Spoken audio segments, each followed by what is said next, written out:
Hello friends, my name is Alok Kumar. आप लोगों के बीच में आ चुके हैं एक नए वीडियो के साथ में। अच्छा, इस नए वीडियो में क्या मैंने बताया है, आज बेसिक लॉ की बात की है। आपको पिछले वीडियो में हमने क्या बोला था कि हम पहले बेसिक लॉ पे बात करेंगे, यानी कि हम बेसिक लॉ को 6 7 8 वीडियो में ही 8 वीडियो में ही कंप्लीट कर देंगे। और जैसे ही बेसिक लॉ को हम कंप्लीट करेंगे उसके बाद हम कहाँ पे आएंगे, मेजर एक्ट पे। यानी कि मेजर एक्ट के हर एक टॉपिक पे बात करेंगे। मेजर एक्ट यानी आईपीसी, सीआरपीसी, ऐसे जितने भी एक्ट हैं उन पर हम एक एक टॉपिक पे बात करेंगे। अच्छा चलिए हम बेसिक लॉ पे बात करते हैं। अच्छा, बेसिक लॉ की जानकारी से पहले हम आपसे निवेदन है कि सबसे पहले आप YouTube channel AK law judiciary success, जो मेरा चैनल है, इस पर आप लोग जाकर लाइक शेयर एंड सब्सक्राइब करिएगा और बेल आइकन की घंटी दबाना मत भूलिएगा, जिससे कि जितना भी वीडियो हम अपलोड करें वो आपके पास जो है सबसे पहले वो पहुंच जाए नोटिफिकेशन के जरिए। चलिए बात करते हैं हम बेसिक लॉ की। अच्छा देखिए, आप लोग सबसे पहले इस पेड़ को, आपने इस पेड़ को देखा, आपको दिख क्या रहा है? इतना विशाल काय जो पेड़ खड़ा हुआ है, ये किसकी बदौलत खड़ा है? एक जड़ की, क्योंकि इसका जड़ इतना मजबूत है, इतना ताकतवर है, इसी जड़ के आधार पर ये इतना विशाल काय क्या है, पेड़ खड़ा हुआ है। अच्छा एक चीज देखते हैं, अगर जड़ मजबूत नहीं होती ये कब का ये ध्वस्त हो चुका है, यानी कि कब का ये गिर गया होता, ये विनष्ट हो चुका होता, यानी कि इसका अस्तित्व खराब हो चुका होता। चलिए हमें सबसे पहले क्या करना है, यहाँ पे जो इसकी ताकतवर का कारण है, यानी कि जो ये विशाल काय खड़ा हुआ है पेड़, उसको हम जानने और समझने की बात करते हैं। चलिए जो बेसिक लॉ यानी कि मूल कानून है इसका, ठीक है, उस पर बात करेंगे। अगर आपको ये बढ़िया तरीके से पता है मूल विधि क्या है क्या नहीं है, उस आधार पे जब भी आपका जैसे सिविल जज है, एपीओ है, एचजेएस है, पीसीएस और आईएएस का जो मेंस में रखने चाहेंगे और एडवोकेट और यूपीएसआई, ऐसे जितने भी तमाम एग्जाम हैं लॉ से रिलेटेड, उसको जो है उसको देने से पहले आपको क्या है कि आपकी मूलतः जो जानकारी होनी चाहिए वो बहुत ही मजबूत होने चाहिए। चलिए अगर देखिए कोई भी चीज की जानकारी अगर आपको नहीं होगी ना तो बड़ा वो क्या होता है, तकलीफ में स्थिति में होता है। चलिए आप आगे जो है, हम आगे बढ़ते क्रम की स्थिति में क्या देंगे, एक चीज है देखिए, कोई भी चीज पढ़िए उसको एकाग्रचित भाव से पढ़िए और कंठस्थ भाव से पढ़िए, उसको मस्तिष्क में इतना कंठस्थ कर लीजिए कि वो सोते जागते कहीं कोई पूछ ले तुरंत आप उसको जुबानी तुरंत बताते हैं, और विभाग से बताएं, कोई न डर न कोई दहशत, ऐसे अपने मन में कोई भी चीज पालना नहीं है। अगर आपके मस्तिष्क में ऐसे कोई डर दहशत आ जाएगा तो कामयाबी की स्थितियों में आप क्या होंगे, सीमित हो जाएंगे, आगे बढ़ नहीं सकेंगे। इसलिए हमको क्या करना है कि लॉ की जो मूल विधि है उस पर आपको हम बहुत ही अच्छे तरीके से बताने का प्रयास करेंगे। चलिए हम पहले लॉ का परिचय पूछते हैं। भाई लॉ जो कानून है, कानून साहब, भाई जो कानून है आपका परिचय क्या है, आप हमको बताने का प्रयास करिए, ठीक है। अब अच्छा ऐसे कोई व्यक्ति यहाँ खड़ा हो, भाई आपका नाम क्या है, आप कहाँ से आए हो, तो हम किसी अननोन व्यक्ति से उसका परिचय पूछते हैं ना, उसी प्रकार से लॉ क्या है, कानून क्या है, उसकी जानकारी हमको पता होनी चाहिए।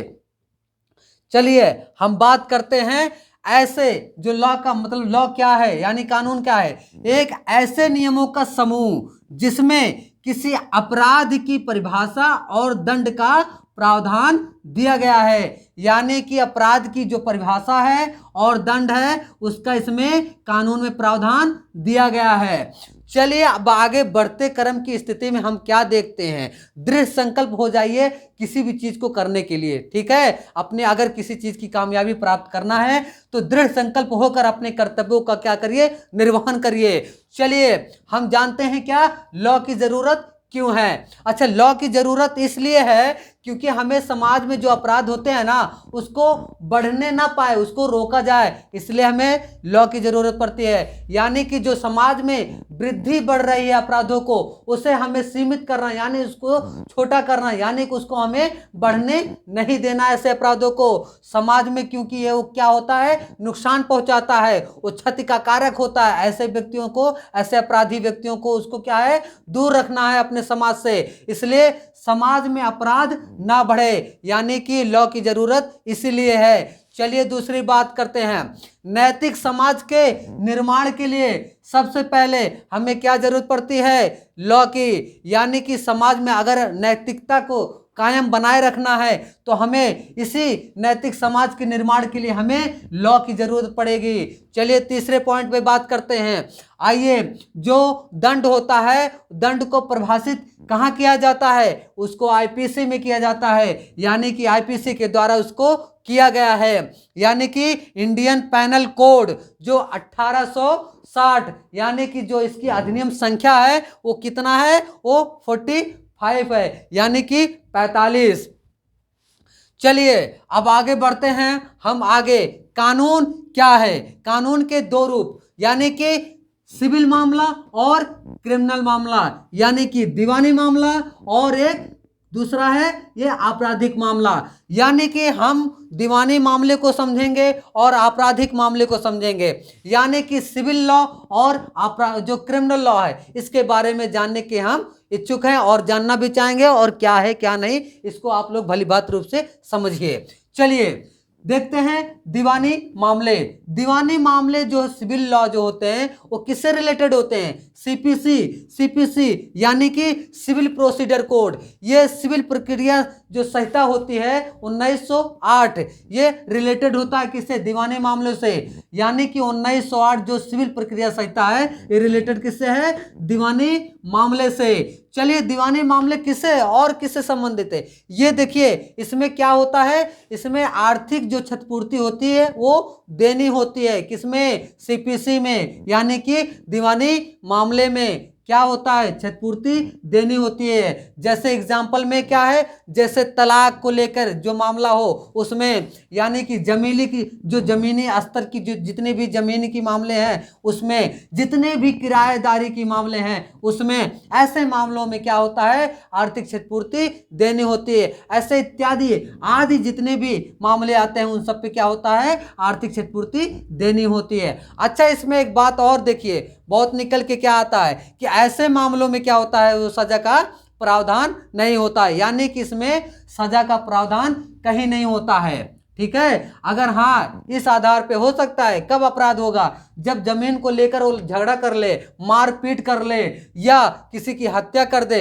ठीक है, ऐसे मामलों में तब ये आपराधिक क्रिया हो सकती है, अन्यथा इसको हम क्या बोलेंगे? ही इसको दीवानी मामला ही बोलेंगे। अगर कोई भी उसमें आपराधिक कृत्य नहीं किया गया तो उसको हम आपराधिक क्रिया नहीं बोलेंगे, क्योंकि वो मामला क्या होगा? सिविल मामला है।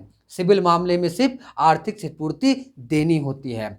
चलिए आगे बढ़ते हैं, हम बात करते हैं आपराधिक मामले पर। इसमें क्या दिया गया है? इसमें हमें जानना अति आवश्यक है कि अपराध क्या है, अपराध के प्रकार क्या हैं। ठीक है, अपराध की जो स्थितियां हैं उसे हमें किस प्रकार से देखना है। चलिए आईपीसी यानी कि इंडियन पैनल कोड, भारतीय दंड संहिता, यानी कि 1860 जो इसकी अधिनियम संख्या है वो कितना है? 45। ठीक है, अब इस पर बात हम लोगों ने कर लिया है। चलिए बात करते हैं अब अपराध की। अपराध क्या है? अपराध वह है जिसमें समाज को एक क्षति पहुंचता है, यानी कि उसको क्या होता है? नुकसान पहुंचता है। किसको? समाज को। और कौन पहुंचाता है? अपराधी व्यक्ति, यानी कि कोई भी अपराधी व्यक्ति जो भी समाज में क्षति पहुंचाता है ऐसे व्यक्ति को क्या कहा जाएगा? अपराधी। यानी कि अपराध वह है जो समाज को क्षति पहुंचाए, वो क्या होता है? अपराध कहलाता है। चलिए अपराध के प्रकार कितने हैं? अपराध के दो प्रकार का, जैसे कोई भी कृत्य, कोई भी अपराधी व्यक्ति होगा अपराध करेगा तो वो दो रूप में ही हम उसको समझ पाएंगे। कैसे? जैसे एक संज्ञेय मामला होता है, यानी कि संज्ञेय अपराध होता है, एक असंज्ञेय मामला यानी कि असंज्ञेय अपराध होता है।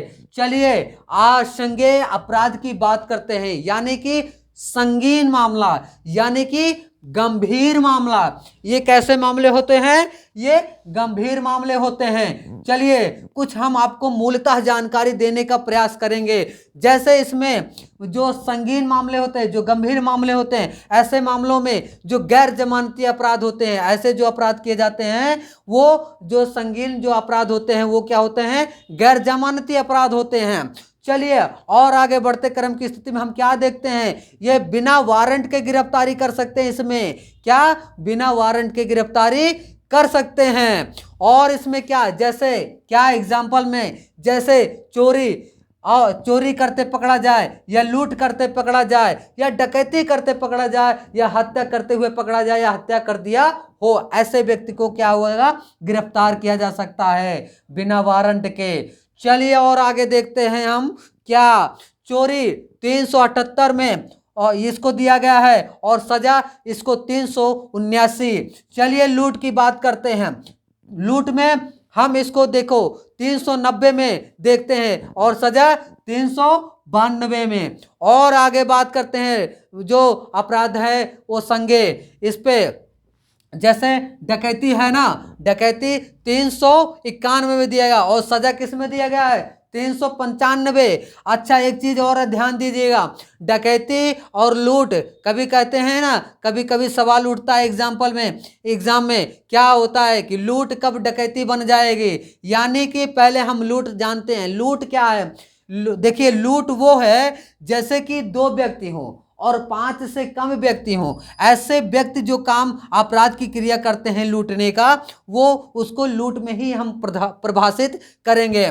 चलिए डकैत की बात करते हैं। जो डकैती पड़ती है तो जैसे चंबल की घाटी डकैतों का इलाका, यानी कि हम कह सकते हैं वहां पे एक डकैत के पीछे एक गिरोह होता है। डकैतों का क्या होता है? गिरोह होता है। उसमें एक व्यक्ति नहीं, उसमें 5 से अधिक व्यक्ति होते हैं उस डकैत में। यानी कि कहीं भी डकैती डालने जाते हैं तो 5 व्यक्ति से अधिकतम होते हैं। यानी कि हम कह सकते हैं कि 5 से लेकर 10 20 जितने भी हों एकत्रित होकर जाके कहीं पे वो डकैती डालते हैं। तो हम क्या समझे अभी? जो भी 5 से कम होगा यानी 2 से 5 के बीच में होगा वो क्या होगा? लूट होगा। यानी कि डकैती कौन क्या है? जहां 5 या 5 से अधिक हो वहां पे क्या बोला जाएगा? डकैती। यानी कि 391, सजा 395। चलिए आगे चलते हैं। आगे बढ़ते क्रम की स्थिति में हम देखते हैं हत्या, यानी कि सजा इसका क्या है? हत्या तो 300 में दिया गया है और सजा किस में दिया गया है? 302 में।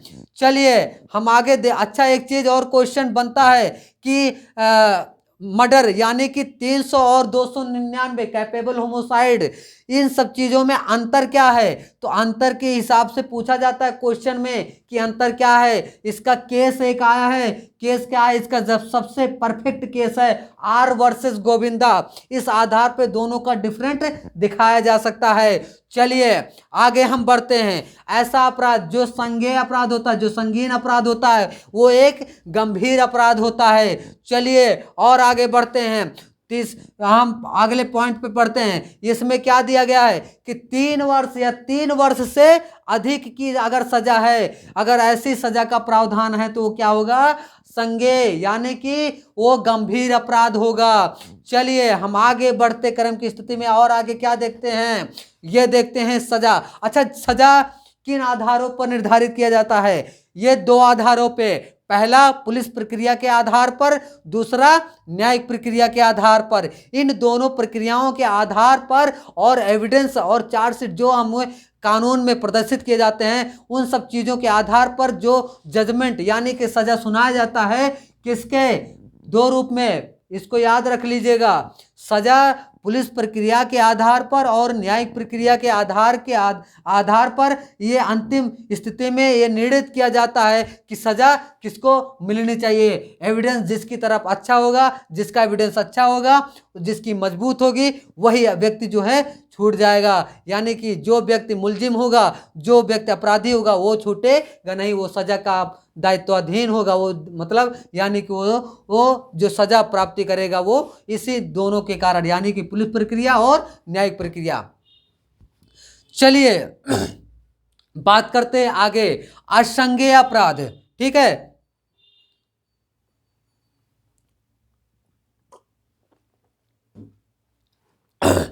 चलिए बात करते हैं क्या, असंज्ञेय अपराध। असंज्ञेय अपराध में हमको क्या देख मिलता है, असंज्ञेय अपराध एक ऐसा अपराध है जो एक जमानती अपराध भी होता है। ठीक है, ऐसे अपराध में जमानती अपराध भी होते हैं। जैसे क्या, ऐसा कभी कभी हो जाता है, कैसे क्या कि असंज्ञेय होते हुए भी वो संज्ञेय अपराध कहलाता है। जैसे कोई व्यक्ति अगर ऐसे पकड़ लिया गया है, मान लीजिए, हाँ, जब उसका इन्वेस्टिगेट होता है, जब जानकारियां जाके निकल के आते हैं तो पता चलता नहीं असंज्ञेय मामले का अपराधी नहीं है ये व्यक्ति है। ये किस तरह का अपराधी है, ये असंज्ञेय अपराधी यानी कि गंभीर अपराध किया हुआ व्यक्ति है। ठीक है, ये असंज्ञेय होते हुए भी वह बाद में पता चलने के बाद पता चलता है कि ये व्यक्ति संगीन अपराधी है, यानी कि संगीन मामला या संज्ञेय अपराध किया हुआ है। चलिए और आगे बात करते हैं। जो असंज्ञेय मामले हैं, जो असंज्ञेय अपराध है, ऐसे मामलों में वारंट की आवश्यकता होती है। क्या, ऐसे मामलों में क्या होता है, वारंट की आवश्यकता होती है। किसमें, असंज्ञेय अपराध में। यानी कि जो वारंट मजिस्ट्रेट जारी करता है वो तब वो वारंट जारी करता है जब उसके जानकारी में ये आ जाए कि यह अपराध ये व्यक्ति किया हुआ है और ये मामला किस तरह का है, असंज्ञेय मामला है। अगर उस मजिस्ट्रेट को यह पता चल गया कि ये असंज्ञेय मामला है और उसकी जानकारी, उस अपराध की जानकारी इसको भली बात रूप से पता चल गया है, तब ये व्यक्ति उस वारंट के लिए जो है जारी कर सकता है। कौन, मजिस्ट्रेट वारंट की जारी करेगा। ठीक है, और फिर उसके बाद वारंट जारी होने के बाद वो क्या व्यक्ति होगा, गिरफ्तार किया जाएगा।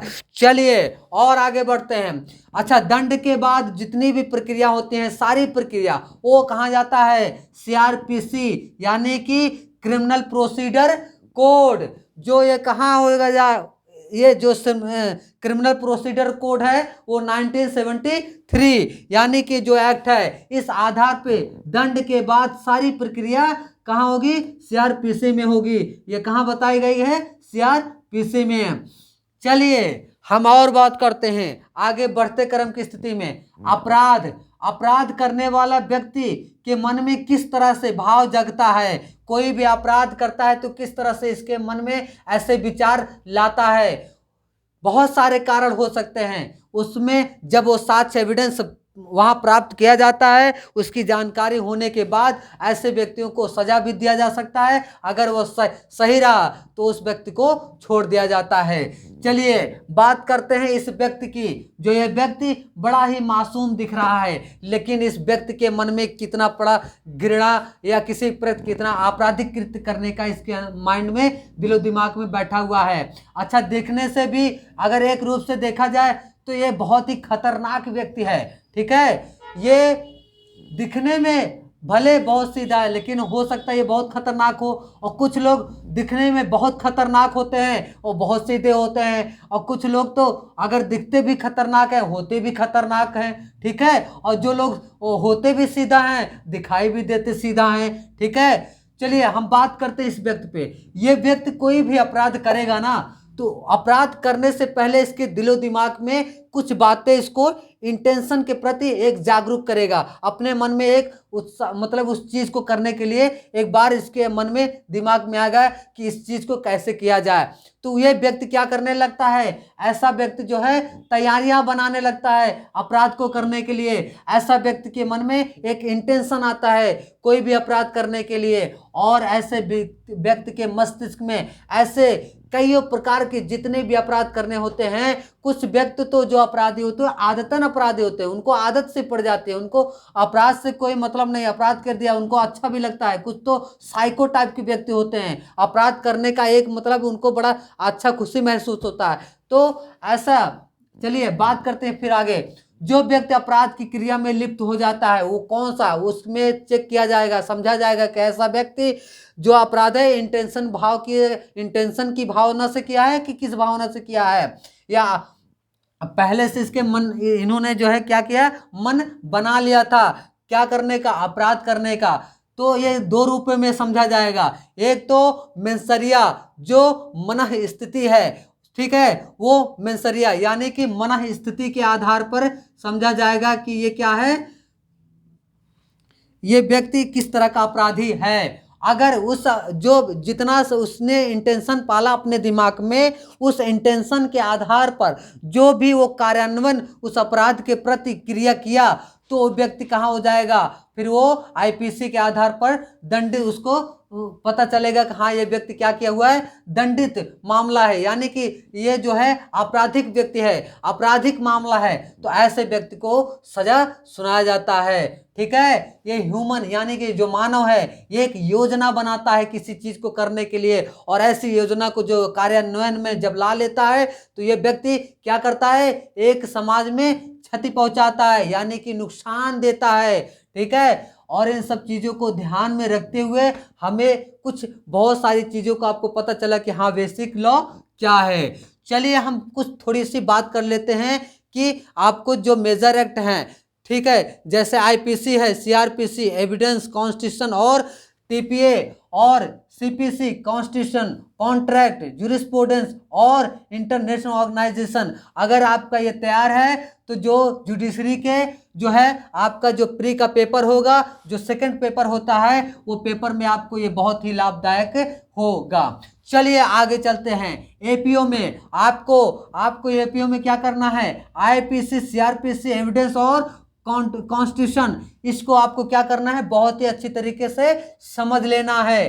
ठीक है, मेंस में बहुत काम करेगा। और पुलिस एक्ट, ठीक है, पुलिस एक्ट भी एपीओ में पढ़ना पड़ेगा और हिंदी भी पढ़ना पड़ेगा। सामान्य अध्ययन तो आपको पढ़ना ही पड़ेगा, क्योंकि सामान्य अध्ययन, देखिए सामान्य जो जानकारी कुछ बहुत बता देंगे जिससे आप लोग जानते रहिएगा। देखिए सामान्य अध्ययन आप पढ़ लेंगे और करंट अफेयर पढ़ लेंगे, और सामान्य अध्ययन में क्या क्या पढ़ना है, हिस्ट्री, जियो और बायो, बाकी जो पढ़ना है अपने हिसाब से भी पढ़ सकते हैं, लेकिन बहुत ही इंपॉर्टेंट है। आपने अगर हिस्ट्री जियो पे पकड़ बना लिया, हिस्ट्री पे, जियोग्राफी और बायोलॉजी पे, तो आपको समझ लीजिए कि एग्जाम में बहुत अच्छा होगा। और करंट अफेयर पे बहुत ही विशेष ध्यान देना, ठीक है, और जितने भी करंट जजमेंट आए हैं उसको भी आपको ध्यान से देना है, ध्यान देना उस पर भी। चलिए आज हमने क्या बात किया, बेसिक लॉ जो पार्ट 1 बात किया आज। ठीक है, आज इसको यहीं पे समाप्त करते हैं, हम मिलते हैं अगले वीडियो में। ठीक है, जय हिंद, जय भारत।